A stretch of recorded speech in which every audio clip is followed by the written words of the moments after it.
देखो इधर मैग्नस प्रभाव होता यह है कि जब कभी भी कोई भी बॉलर, जो क्रिकेट की गेंद होती है, कोई भी बॉलर जब गेंद को घुमाते हुए फेंकता है, देखो एक तो होती है स्पिन होना, स्पिन मतलब घूमते हुए जा रही है, एक होता है स्विंग होना। स्विंग होने का मतलब होता है कि अपने मार्ग से विचलित हो जाती है, जाएगी ऐसा हट जाएगी, अपने मार्ग से जाते जाते हट जाएगी। चुप के कारण सुनते रहो पहले।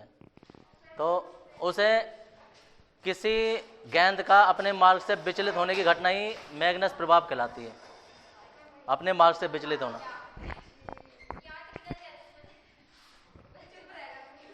बस आप सुन लो एक मिनट जरा। ये कोई गेंद है,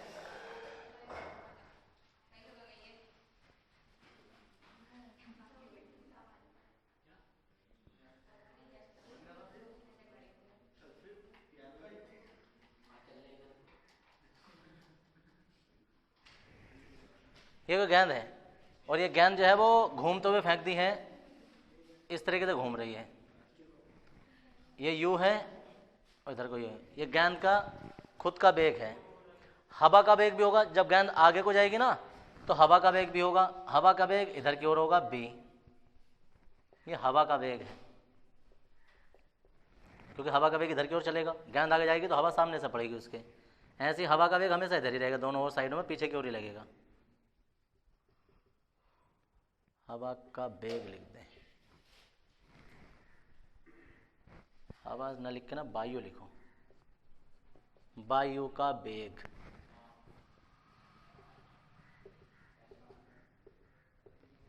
वायु का वेग।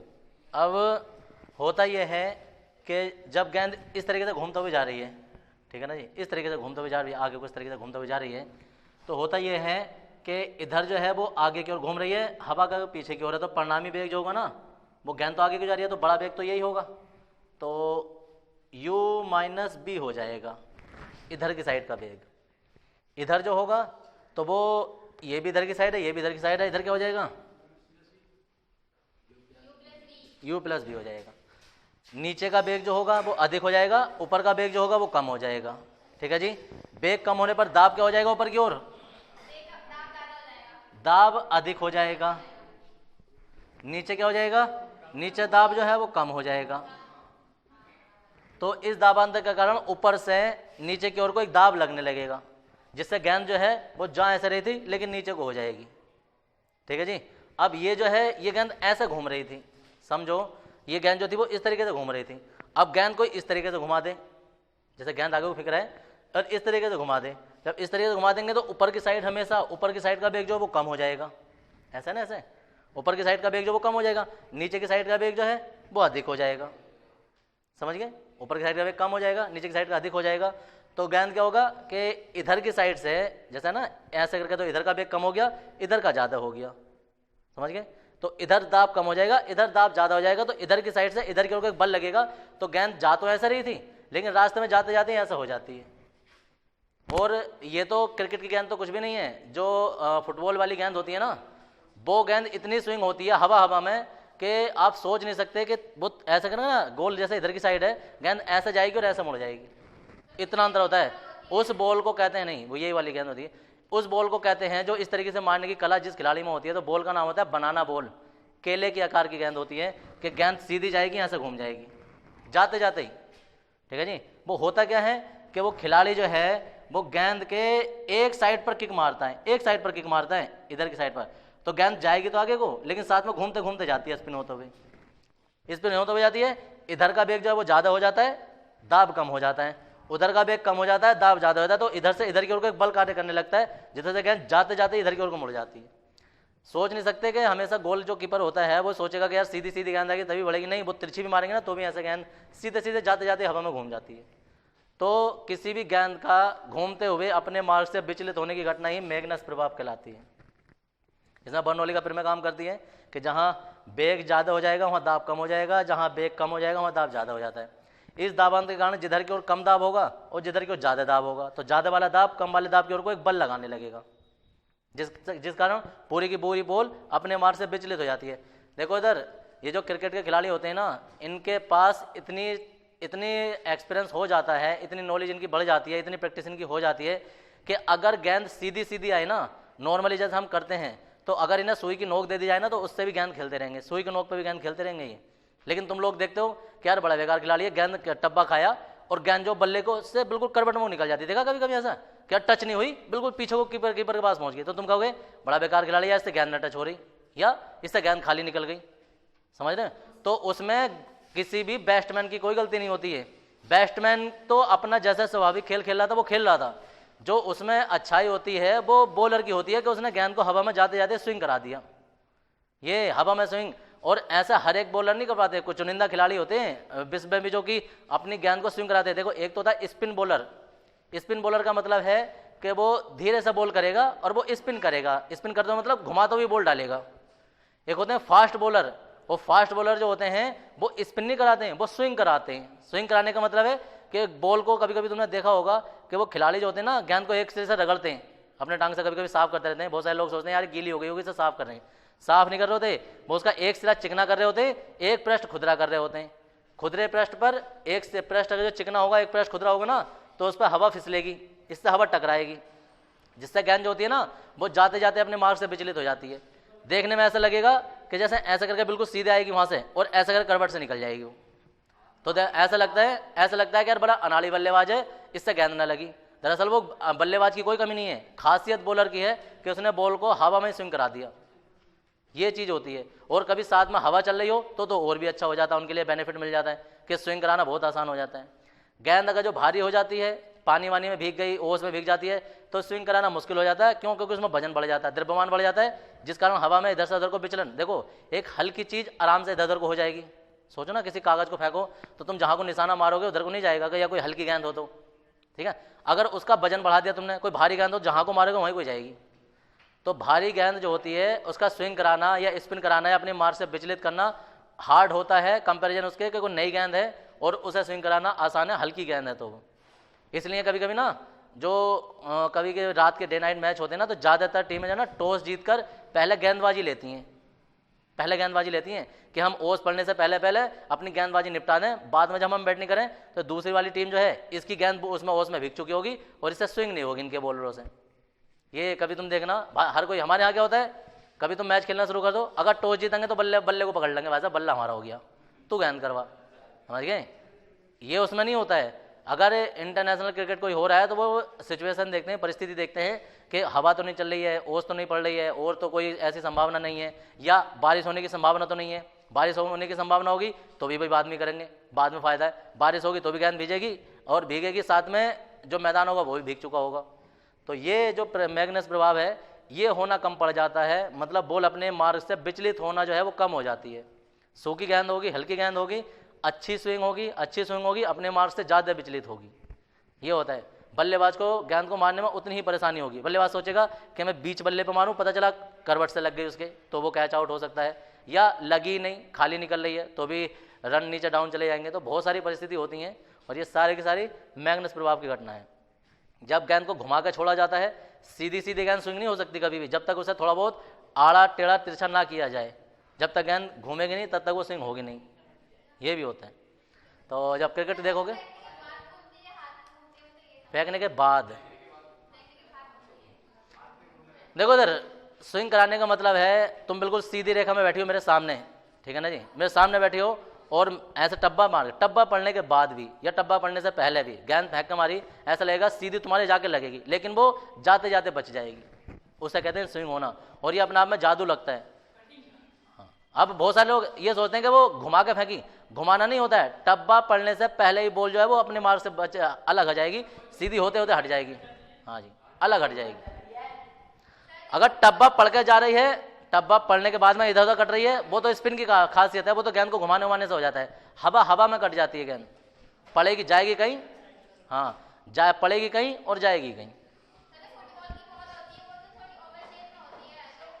वो रग्बी होती है, रग्बी या कुछ और दूसरी वाली होती हैं जो ओवर शेप में होती हैं, जो दीर्घवृत्ताकार में होती हैं। जो फुटबॉल होती है वो पूरी गोली होती है, वो तो सबसे ज़्यादा करती है, क्रिकेट के ज्ञान से आता है तो वही करती है वो बोला। ऐसा जैसे कि ये दरवाजा है, ये गोल है, मतलब इसमें के अंदर वो गेंद डालेंगे तो गोल होगा। तो तुम्हें पता है जो खिलाड़ी होते हैं ना, उन्हें सामने से गोल दागने के लिए नहीं दिया जाता है, उन्हें पता है कि इन्हें कोने पे से भेजते हैं गेंद मारने के लिए, कि यहाँ से गेंद मारो इधर की साइड से, समझ गए। तो उसमें बहुत सारे खिलाड़ी ऐसे होते हैं कि इधर की साइड से गेंद मारेंगे, गेंद ऐसा तो संभव है नहीं कि बिल्कुल हम यहाँ खड़े हैं और गेंद इस दरवाजे में बढ़ जाए, तुम हाथ से भी फेंकोगे तो भी नहीं बढ़ेगी, इस साइड से बढ़ ही नहीं सकती। लेकिन जो फुटबॉल गेंद होती है वो एक विशेष प्रकार से इस तरीके से मारने वाली खासियत होती है कि वो गेंद को इस तरीके से मारता है साइड से कि गेंद घूम तो भी जा रही है, तो जाएगी तो ऐसे, लेकिन रास्ते में जाते जाते इधर को मुड़ जाएगी, हवा में मुड़ जाएगी। उस गेंद को कहते हैं बनाना बॉल, नहीं है बनाना बॉल, और वो मैग्नस प्रभाव की घटना होती है। ठीक है, ये चित्र बनाएंगे साइड से, हिंदी लिखेंगे इसकी, पहले बना लो, चित्र बना लो। मैग्नस प्रभाव,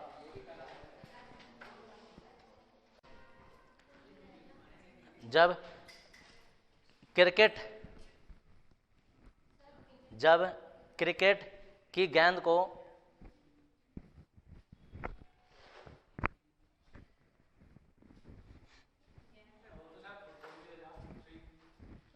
जो मैग्नस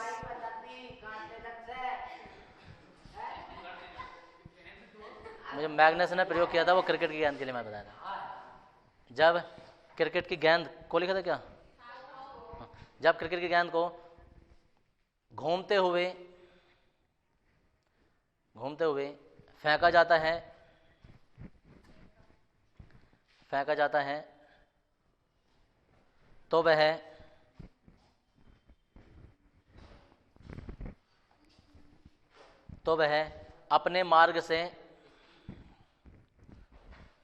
तो वह अपने मार्ग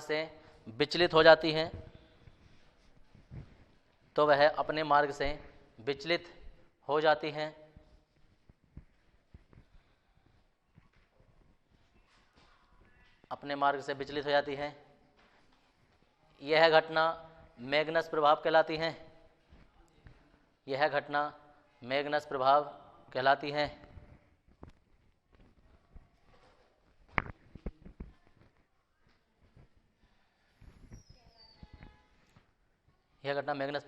है।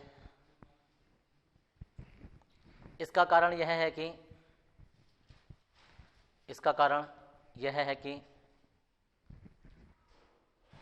लिखो आगे, इसका कारण यह है कि जब किसी गेंद को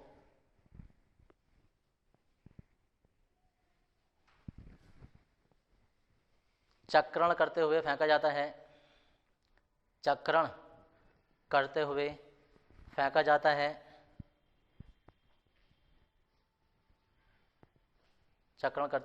है, तो उसके एक सिरे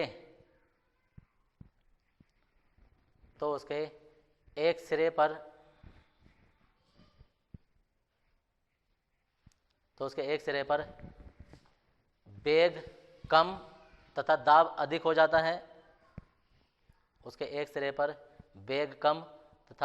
अधिक हो जाता है।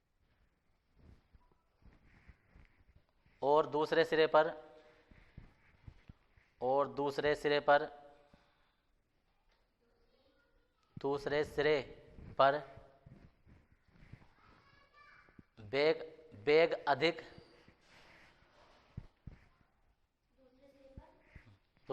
वेग अधिक तथा दाब कम हो जाता है।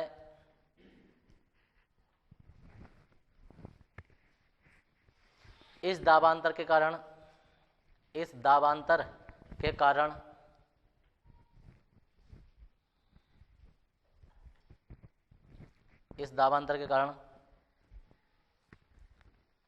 गेंद पर उच्च दाब से निम्न दाब की ओर एक बल कार्य करता है। उच्च दाब से निम्न दाब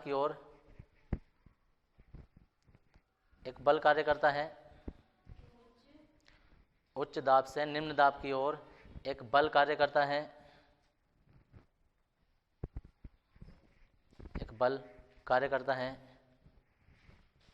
जिससे गेंद अपने मार्ग से विचलित हो जाती है।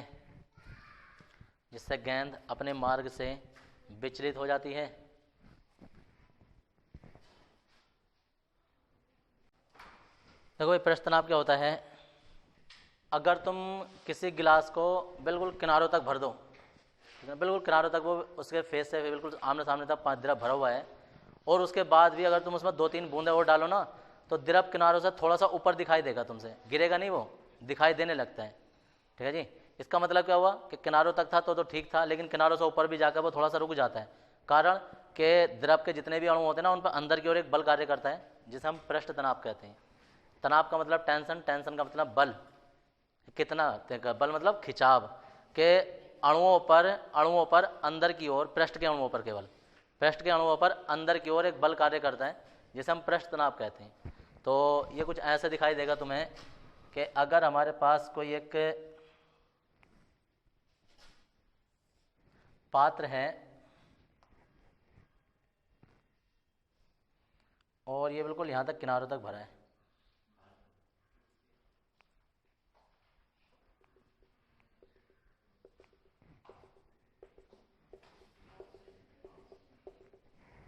ऐसे, तो जितने भी पृष्ठ के अणु होंगे ना, जितने भी पृष्ठ के अणु होंगे, उन पर अंदर की ओर एक बल कार्य करेगा, उस बल को ही पृष्ठ तनाव कहते हैं। और वो बल, पृष्ठ तनाव को हम T से प्रदर्शित करते हैं, और वो बल जो लगेगा वो पृष्ठ की एकांक लंबाई में लगेगा। एकांक लंबाई का मतलब है कि L में लगेगा, ये होता है। अब ये लंबाई कितनी हो सकती है, हम कहेंगे यहाँ से यहाँ तक की दूरी होगी, क्योंकि एक लंबाई का मतलब है अगर जो एक लंबाई में लगेगा तो एक आ जाएगा, 2 होगा तो 2 आ जाएगा, L लंबाई होगी तो L पर बल आ जाएगा। तो L लंबाई पर जितना भी बल कार्य करेगा उसे हम पृष्ठ तनाव कहेंगे। अब समस्या ये है कि खाली हम द्रव पर नहीं बोल सकते कि भाई द्रव को अंदर की ओर खींच लेंगे। तो ऐसा माना जाता है कि द्रव के पृष्ठ पर ना, पृष्ठ पर एक रेखा होगी ऐसे करके, बिल्कुल ऊपर को काल्पनिक रेखा होगी, खिंचाव भी नहीं होगी, लेकिन हम मान लेंगे कि रेखा है। जब रेखा है तो इस रेखा पर अंदर की ओर बल लगेगा,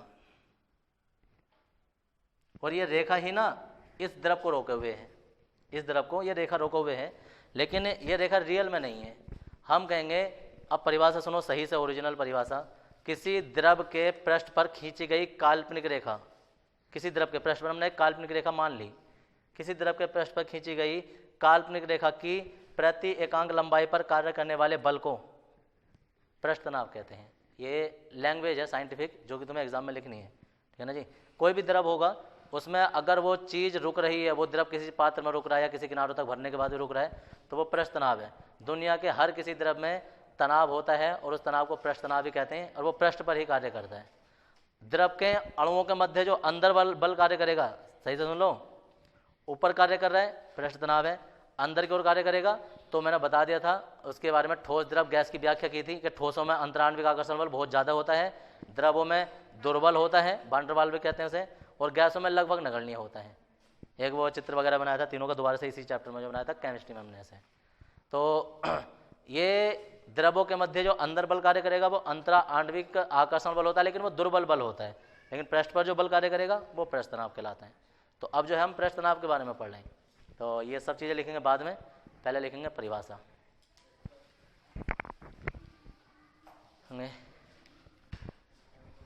किसी द्रव के पृष्ठ पर खींची गई, किसी द्रव के पृष्ठ पर खींची गई काल्पनिक रेखा, किसी द्रव के पृष्ठ पर खींची गई काल्पनिक रेखा, काल्पनिक रेखा की प्रति एकांक लंबाई, काल्पनिक रेखा की प्रति एकांक लंबाई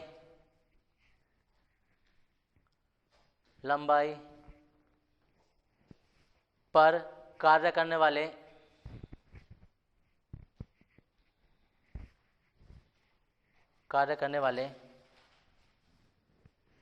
बल को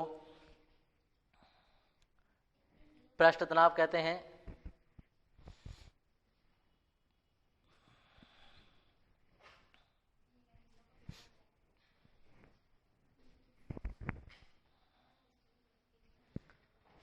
पृष्ठ तनाव कहते हैं, फर्स्ट ऑफ लॉग लेंगे, पृष्ठ तनाव के कारण ही, पृष्ठ तनाव के कारण ही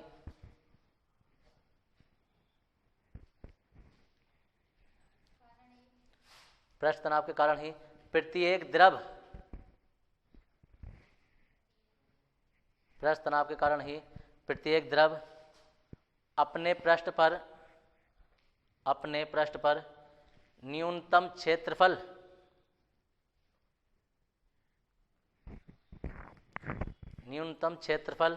घेरता है।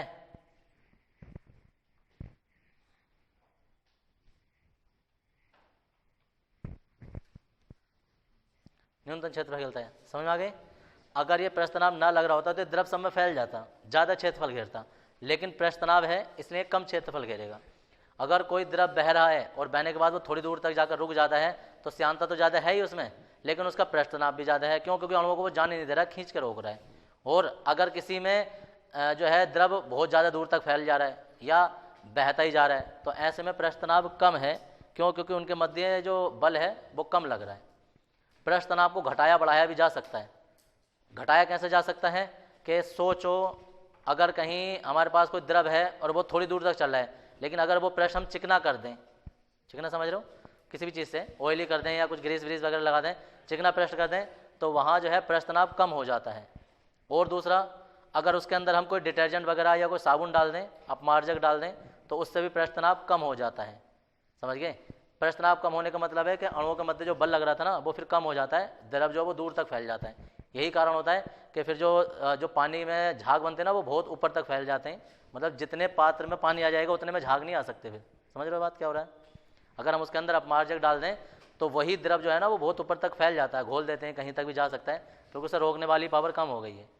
तीसरा प्रश्न तनाव को प्रभावित करने वाला कारक होता है कि अगर हम पानी को गर्म कर दें तो वो इस पात्र में नहीं आएगा, फिर वो इससे बाहर निकल जाएगा। पता है इस बात का? अब यार शहरी दुनिया जानती है यार, गर्म करोगे तो उफनेगा नहीं ऊपर को। लो, अब अनपढ़ आदमी भी जानते हैं यार इस बात को कि अगर जो हम पानी को गर्म करें तो बाहर निकल जाएगा। बाहर इसलिए निकलेगा क्योंकि प्रश्न तनाव कम हो गया, जो रोकने वाली पावर थी वो कम हो गई तो बाहर को निकल गया वो, है क्या ना?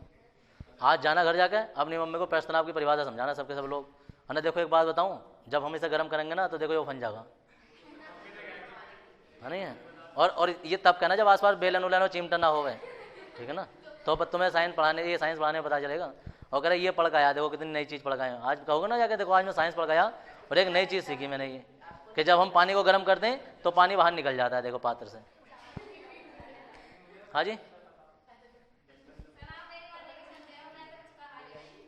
मुझे ऐसा लगता है ना तुम इधर को देख कर बोलती है तो मुझे कुछ पूछ रहे होते हैं। वो क्या हो जाते हैं? चावल बन जाते हैं? चावल बनते हैं या पानी बनता है इसका? तो लिखेंगे नीचे नई लाइन से,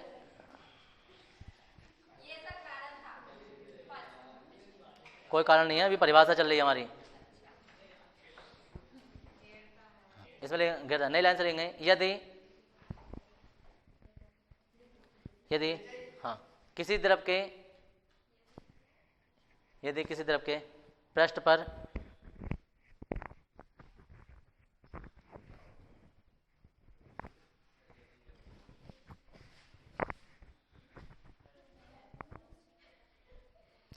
यार हमने वो परिभाषा ऐसा लिखे थे, या किसी द्रव के पृष्ठ पर खींची गई काल्पनिक रेखा, काल्पनिक रेखा है ना? तुम्हारा काल्पनिक कहाँ भी? अच्छा जी, मगर ना लिखवाया गया। क्या लिखा था?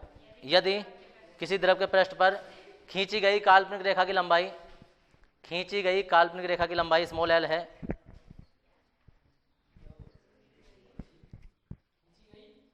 काल्पनिक रेखा की लंबाई स्मॉल एल है और उस पर कार्य करने वाला बल एफ है,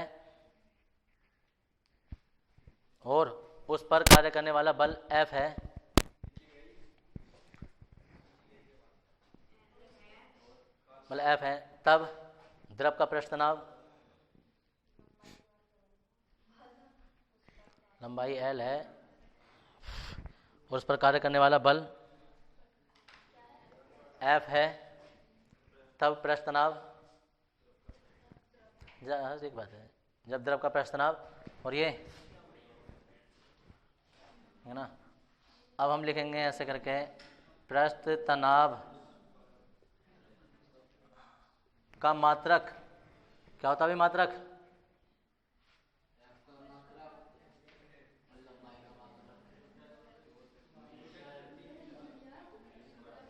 न्यूटन प्रति मीटर होता है,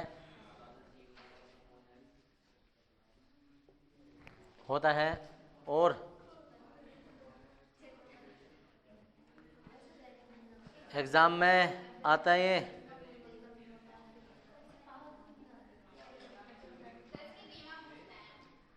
पूछते हैं तो बता दियो।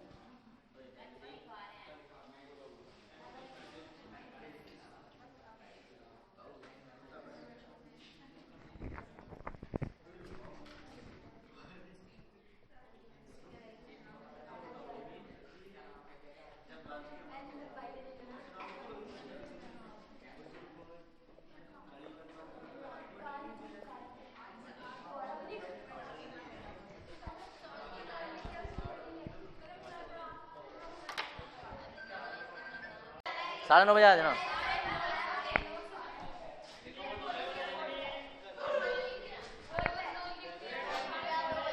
देखो इधर छड़ का प्रश्न तनाव,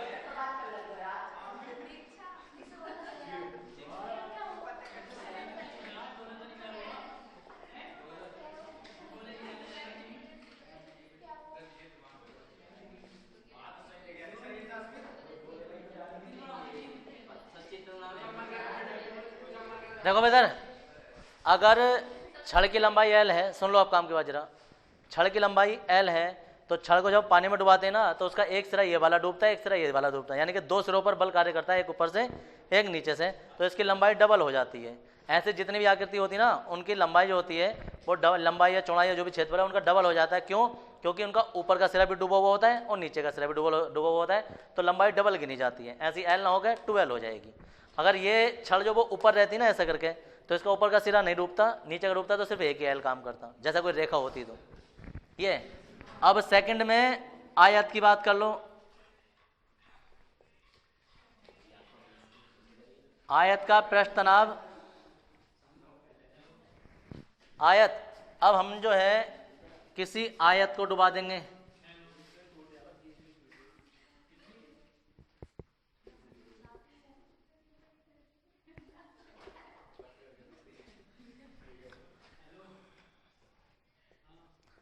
जब किसी आयत को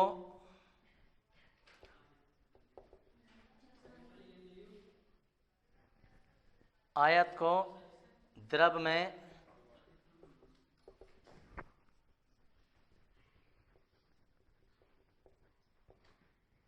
डुबाया जाता है तब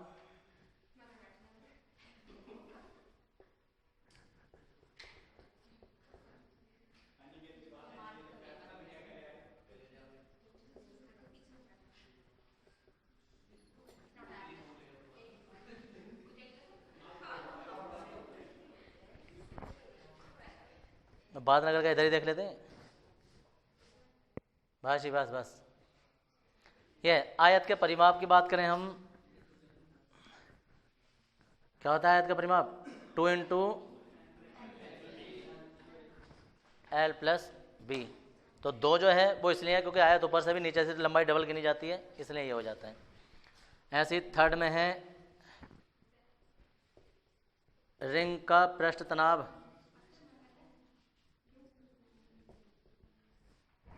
रिंग का पृष्ठ तनाव, अब जो है जल में किसी रिंग को डाल देंगे,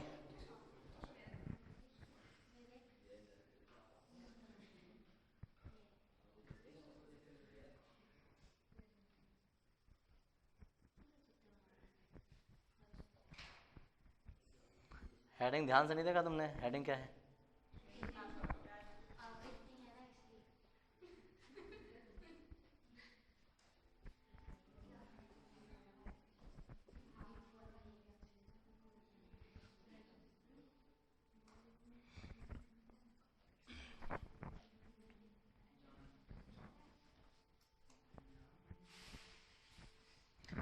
देखो किसी भी रिंग का जो परिमाप होता है ना वो परिधि होती है, तो वो 2 पाई r है और साथ में वो 2 गुनी हो जाएगी।